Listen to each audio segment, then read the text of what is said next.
ಮಾಯಾ ಛಾಯಾದೇವಿ ಛಾಯಾ. ಎಲ್ಲಿ ಬರುತ್ತೆ ನಿಮ್ಮ ಕಾಲೇಜ್, ನಿಮ್ಮ school? Sir SSID engineering college ಎದುರುಗಡೆ ದೇವರಾಜ ಅರಸ್ ರೋಡ್ ಇದೆ, ಅಲ್ಲಿ ರೈಟ್ ಸೈಡ್ ಅಲ್ಲಿ ಬರುತ್ತೆ ಸರ್. ಎಷ್ಟು ವರ್ಷ ಆಯ್ತು ಸ್ಟಾರ್ಟ್ ಆಗಿ? 30 ವರ್ಷ ಆಯ್ತು. ಏನೇನು ಕೋರ್ಸ್ ಇದೆ? CBSE ಇದೆ, KG ಇಂದ 7th ವರೆಗೂ CBSE ಹೋಗುತ್ತೆ, ಹೈಸ್ಕೂಲ್ ಸ್ಟೇಟ್ ಸಿಲೆಬಸ್ ಇದೆ ಸರ್. ಯಾವ ಸ್ಟ್ಯಾಂಡರ್ಡ್ ಇಂದ ಯಾವ ಸ್ಟ್ಯಾಂಡರ್ಡ್ ವರೆಗೂ ಇದೆ? ನರ್ಸರಿಯಿಂದ 10th ವರೆಗೂ ಇದೆ ಸರ್. 10th ಮೇಲಿಲ್ಲ? 10th ಮೇಲಿಲ್ಲ, ಸ್ಕೂಲ್ ಅಲ್ವಾ ಸರ್, ಕಾಲೇಜ್ ಲೆವೆಲ್ ಹೋಗುತ್ತೆ 10th ಮೇಲೆ.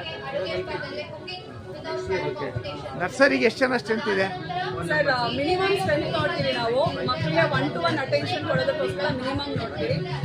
20 ಮೇಲೆ ತಗೊಳ್ಳಲ್ಲ ಸರ್ ನರ್ಸರಿಗಾದ್ರೆ. KG ಮೇಲೆ ಅಂದ್ರೆ ಒಂದು 30 ಮೆಂಬರ್ಸ್ ತಗೊಳ್ತೀವಿ, ಡಿವೈಡ್ ಮಾಡ್ತೀವಿ. ಮಕ್ಕಳು ಜಾಸ್ತಿ ಇದ್ದಾಗ ಟೀಚರ್ಸ್ ಅಟೆನ್ಷನ್ ಕೊಡ್ಲಿ ಅನ್ನೋ ಕಾರಣಕ್ಕೋಸ್ಕರ.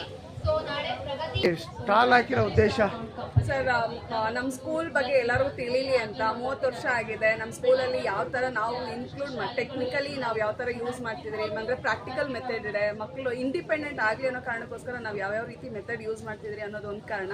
ಜೊತೆಲಿ ನಮ್ಮ ಸ್ಕೂಲ್ ಒಂದು ಹೆಸರು ಬರಲಿ ಅನ್ನೋ ಕಾರಣನೂ ಇದೆ ಸರ್. ಇದೆಲ್ಲ ಪ್ರಾಯೋಜಕರು ಯಾರು ಸರ್? ಪ್ರಗತಿ ಚಾನಲ್ ಅವರು ಸರ್. ಪ್ರಗತಿ ಚಾನಲ್. ಇನ್ಫಾರ್ಮೇಶನ್ ಮೊದಲೇ ಕೊಟ್ಟಿದ್ರಾ? ಹಾಂ ಸರ್, ಮೊದಲೇ ಕೊಟ್ಟಿದ್ದೀವಿ. ಇದು ನೀವು ಕೊಡ್ತಾ ಇರ್ತಕ್ಕಂಥ ಅಡ್ವರ್ಟೈಸ್ಮೆಂಟು ಪೇರೆಂಟ್ಸ್ಗಳಿಗೆ, ಸ್ಟೂಡೆಂಟ್ಸ್ಗಳಿಗೆ ಯಾವ ಥರ ಬೆನಿಫಿಟ್ಸಬಲ್ ಆಗಿದೆ? ಏನು benefits? Knowledge benefit sir. Okay, education is a knowledge. Okay, that's all.